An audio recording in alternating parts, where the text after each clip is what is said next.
जय श्री कृष्ण। आप सभी को पौष मास की पूर्णिमा की ढेरों शुभकामनाएं।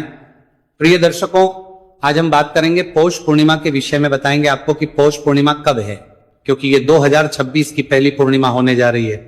किस दिन पूर्णिमा का त्योहार मनाया जाएगा, पूर्णिमा पर जो चंद्र अर्घ्य व्रत होता है वो किस दिन करेंगे, और सत्यनारायण भगवान का व्रत किस दिन होगा। क्या दोनों ही दिन किए जा सकते हैं या नहीं किए जा सकते। भद्रा के विषय में कहा जा रहा है, तो भद्रा कब से कब तक रहेगी या क्या प्रभाव रहेगा। पौष पूर्णिमा की पूजा कैसे करनी है, इस दिन हमें क्या दान देना चाहिए, क्या जप करना चाहिए, क्या इसका स्नान कहा गया है, क्या इसकी विधि कही गई है, क्या इसके नियम कहे गए हैं और शास्त्रों में क्या इसकी महिमा कही गई है। इस प्रकार से संपूर्ण जानकारी आने वाली पौष पूर्णिमा के विषय में आपको इस वीडियो के माध्यम से प्रदान की जाएगी। आप है कि वीडियो यदि थोड़ा सा भी उपयोगी लगे तो कृपया एक बार लाइक अवश्य कर दीजिए। ज्योतिष शास्त्र और पंचांग के आधार पर आपको बताते हैं कौन सी तिथि कब है, व्रत आदि कब करना है, विधि क्या है, नियम क्या है और क्या गलती आपको नहीं करनी है।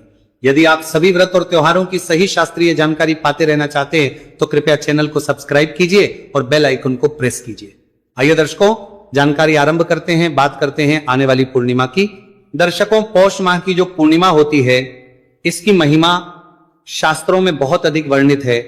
शास्त्र कहते हैं कि इस दिन जो कोई सत्यनारायण भगवान का व्रत करता है, पूजन करता है या स्नान करता है, दान करता है, जप करता है, तप करता है, उसको अत्यधिक पुण्य की प्राप्ति होती है, उसके जीवन के संकटों का नाश होता है। भगवान सत्यनारायण और भगवान विष्णु के आशीर्वाद से उसके जीवन में खुशियों का आगमन होता है।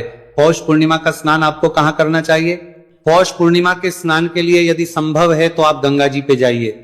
पौष पूर्णिमा पर गंगा स्नान की बड़ी महिमा है। गंगा स्नान करें, वहीं पे दान करें। जो गंगा स्नान नहीं जा पा रहे हैं वो क्या करें, जो गंगा स्नान नहीं जा पा रहे हैं वो घर में रहकर ही गंगा स्नान फल प्राप्त कीजिए। गंगा स्नान का फल प्राप्त करने के लिए या कहें कि उत्तम स्नान की प्राप्ति के लिए जो आपका नहाने का पात्र आपने बना रखा है, बाल्टी आदि, जिसमें आप नहाने का जल भरते हैं, उसको पहले साफ कीजिए। फिर उसमें थोड़ा सा गंगा जल भरिए, चाहे 2 बूंद गंगा जल ही डालिए। पहले गंगा जल डालिए, फिर उसमें शुद्ध जल डालिए। तदोपरांत हर हर गंगे बोलते हुए उसमें स्नान कर लीजिए। ये स्नान बहुत कल्याणकारी स्नान होगा। स्नान के बाद स्वच्छ वस्त्र धारण करके आपकी जो प्रतिदिन की पूजा है मंदिर की, उसको कीजिए। साफ सफाई कीजिए मंदिर की, भगवान को स्नान आदि करा के। और जो प्रतिदिन का महत्व है इसको सुनिए, ध्यान दीजिएगा। इसी दिन से माघ स्नान शुरू होने जा रहा है और माघ स्नान की महिमा बहुत अधिक है। आप जानते हैं वैशाख स्नान, माघ स्नान, कार्तिक स्नान, ये ऐसे महीने हैं जिनके स्नान से ही मनुष्य तर जाता है। तो माघ स्नान शुरू होने जा रहा है, इसलिए स्नान कब करेंगे, सूर्योदय से पहले। और माघ स्नान के साथ माघ महत्व में सुनना ना भूलिएगा। आप हमारे चैनल पर अगर जुड़े हुए हैं तो आप जानते हैं कि हम वो महत्व में सुनाते हैं जो पुस्तकों में वर्णित हैं, जो पुराणों में वर्णित हैं। हम 4 कथाएं जोड़ के महत्व में नहीं सुनाते, क्योंकि हमारी 4 पीढ़ियां ऐसी पांडित्य कर्म में बीती है। इसीलिए हमारे पास वो सैकड़ों साल पुरानी पुस्तकें, पुराण उपलब्ध हैं जिनमें वो में वर्णित हैं। इसीलिए हम केवल पुराणों में वर्णित सही में ही आपको सुनाते हैं। तो उनका श्रवण कीजिएगा और अवश्य जुड़िएगा माघ मास के साथ। अभी पौष मास में चल रहा है हमारे चैनल पर। हमारे चैनल पर सुनाया जाने वाला सुनिए और फिर अन्य चैनलों पर सुनाई जाने वाली कथाएं सुनिए। अंतर आपको पता लगेगा में क्या होता है। हम बात कर रहे हैं पौष पूर्णिमा की सुबह की। तो स्नान आदि से निवृत्त होकर कथा आदि सुनने के बाद आप अगर सत्यनारायण भगवान का व्रत करते हैं तो सत्यनारायण भगवान का पूजन करेंगे, फिर आप दान पुण्य के कार्य करेंगे।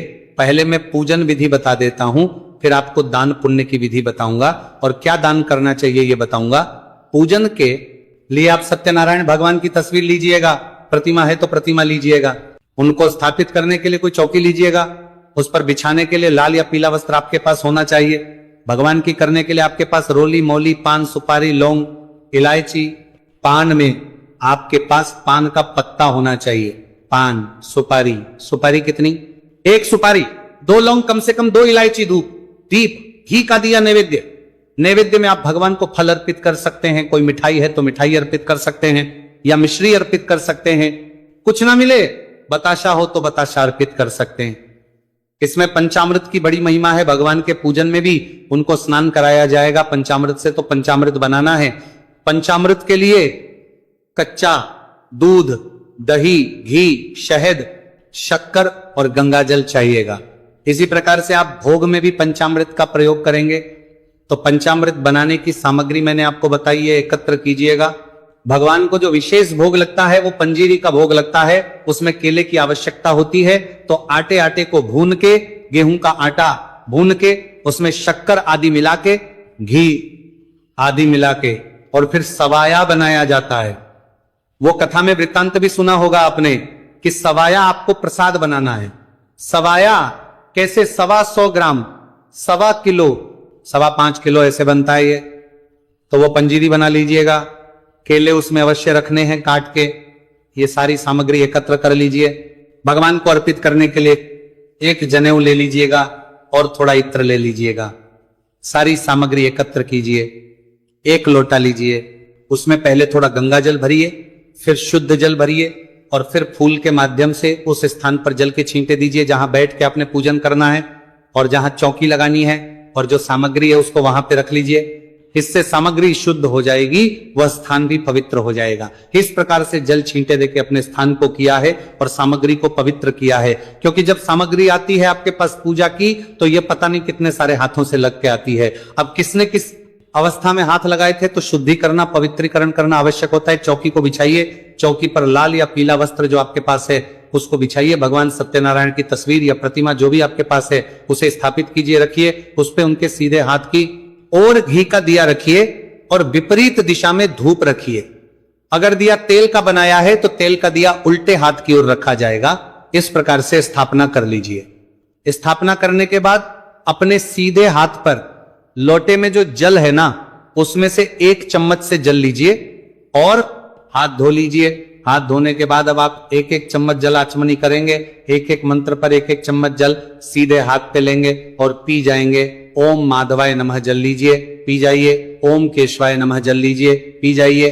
ओम नारायणाय नमः जल लीजिए, पी जाइए।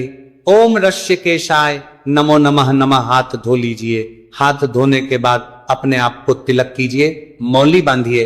पारिवारिक जन बैठकर यदि पूजन कर रहे हैं तो उन्हें भी तिलक कीजिए, मौली बांधिए। अब आप भगवान सत्यनारायण का पूजन करेंगे।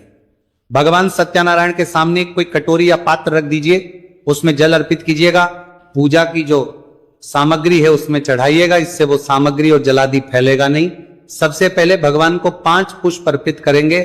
आसन के रूप में ये भाव रखिए कि आप भगवान को आसन प्रदान कर रहे हैं। 5 पुष्प हाथ में लीजिए, निवेदन कीजिए कि हे प्रभु, ये 5 पुष्प हम आपको आसन के रूप में अर्पित कर रहे हैं, इन्हें आप आसन के रूप में स्वीकार करें और यहां विराजमान हो, जिससे कि हम आपका पूजन कर सकें। पुष्प अर्पित कर दीजिए भगवान को। अब आप और दीप को प्रज्वलित कर लीजिए, दिया जला लीजिए, धूप जला लीजिए। अपने सीधे हाथ पर जल लीजिए। 1 रुपए का सिक्का दक्षिणा के रूप में कम से कम रखिए और 3 बार बोलिए ओम श्री विष्णु, ओम श्री विष्णु, ओम श्री विष्णु।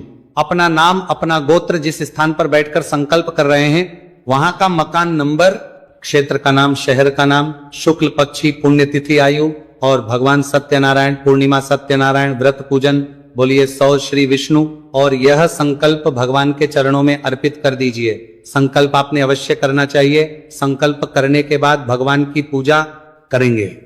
भगवान को 1-1 मंत्र पर 1-1 चम्मच जल सामने रख के पात्र में अर्पित कीजिएगा। ओम सत्यनारायण। इस प्रकार 3 बार आपने जल अर्पित किया। अब भगवान को स्नान कराएंगे। स्नान के लिए फूल से जल के छींटे दीजिएगा। भगवान को सत्यनारायण। अब पंचामृत बना लीजिए। कच्चा दूध, दही, घी, शहद, शक्कर ये मिला के बनाइए। पंचामृत को फूल पर लगा लीजिए और वह पंचामृत भगवान को अर्पित कीजिएगा। फिर से शुद्ध जल से छींटे दीजिएगा। अब भगवान को वस्त्र अर्पित करते हैं। तो वस्त्र के रूप में मौली का एक टुकड़ा तोड़ लीजिए, वो अर्पित कर दीजिए। भगवान को ओम जनेऊ लीजिए, जनेऊ को तिलक कर लीजिए, फिर चढ़ा दीजिए, तिलक कीजिए भगवान को, आदि से तिलक कीजिए। इत्र अगर आपके पास है तो इत्र को पुष्प पर लगाइए और इत्र भगवान को अर्पित कीजिए। इत्र अर्पित करके तिलक लगा के पुष्प अर्पित करेंगे। माला है तो माला पहनाइए। तदोपरांत भगवान को धूप दिखाएंगे। भगवान को धूप दीप दिखा के समर्पित करेंगे। तो भगवान को फल, मिठाई या मिश्री आदि जो आपके पास है वो अर्पित कीजिए। ओम गुरु एक जल लीजिए, सामने रखे पात्र में अर्पित कर दीजिए। पान का एक पत्ता लीजिए, उस पे 2 लौंग, 2 इलायची, 1 सुपारी रखिए। उसका बीड़ा बना के वो भगवान को अर्पित कीजिए। शुभ दक्षिणा, जो भी दक्षिणा चढ़ाना चाहते हैं भगवान को, वह दक्षिणा अर्पित कीजिए, हाथ जोड़ के नमस्कार कीजिए। अब आप पूर्णिमा की कथा सुनिए। पूर्णिमा व्रत पर कथा सुनी जाती है, केवल और केवल सत्यनारायण भगवान की वही कथा आपने सुननी है। और वो 5 अध्याय कथा होती है। 5 अध्याय की अगर कोई भी अच्छी सी कथा को सुनाएगा, पूरी कथा सुनाएगा, तो आरती के साथ लगभग उसमें 35 से 40 मिनट तक लग सकते हैं। 35 मिनट कम से कम लगेंगे ही लगेंगे, तो सही कथा का ही श्रवण करें। आप हमारे चैनल पर नए हैं तो सब्सक्राइब कर लें, क्योंकि हम संपूर्ण 5 अध्याय कथा विस्तार से सुनाते हैं। विधि प्रकार से तो उसको सुनेंगे, कथा के साथ हम आरती भी आपको गाते हैं उसी में, तो इसके लिए आपको फिर कहीं कुछ और ढूंढना नहीं पड़ता। भगवान की आरती कीजिएगा। आरती करने के बाद आप भगवान को भोग लगाएंगे। भोग के लिए पंजीरी केले और इसमें तुलसी डाल रखिए। प्लेट में भगवान के सामने थाली सजाइए, पर्दा कर दीजिए। हम मंत्र पढ़ते हैं, आप प्रार्थना कीजिए, हाथ जोड़ के ताली बजाइए, अगर घंटी है तो घंटी बजाइए और पर्दा हटा दीजिए। जलाजमणि कराएंगे, जल लीजिए, में थाली के चारों तरफ घुमाइए और छोड़ दीजिए। हाथ जोड़ के नमस्कार करके थाली उठा लीजिए। इस भोग प्रसाद को बाकी प्रसाद में मिला दीजिएगा। इस प्रकार से सत्यनारायण भगवान की आपने पूजा पूर्ण की है। अब हाथों में पुष्प लीजिए, भगवान नारायण से निवेदन कीजिए कि हे प्रभु सत्यनारायण भगवान, हमने आज आपकी है पूजा की, आपको स्थापित किया। इस पूजा में हमसे कोई गलती, कोई त्रुटि, कोई भूल हो गई हो तो उसे क्षमा कीजिएगा। प्रभु हम अज्ञानी जीव हैं, आपके बालक नादान हैं, हमारी जाने अनजाने की गलतियों को क्षमा करते हुए दया का आशीर्वाद प्रदान कीजिएगा। आपको अर्पित करने के लिए हमारे पास कुछ नहीं है, तन मन धन सब कुछ आप ही का है। हमारे पास केवल क्या है? परमेश्वर या पत्र पुष्प की भेंट है। प्रभु इसको स्वीकार कीजिए। पुष्प भगवान अर्पित कर दीजिए। पुरुष जन जो है दंडवत प्रणाम कीजिए। माताएं सर झुका के हाथ जोड़ के नमस्कार कीजिए। इसके बाद आप प्रसाद बाकी सभी पारिवारिक जनों को वितरित कीजिए। फिर आपने दान देना है। कथा सुनी है तो कथा के निमित्त जो भी आपने अगर वाचक बुलाया है तो उनको भोजन आदि करा के दान दक्षिणा आदि दे के विदा कीजिए।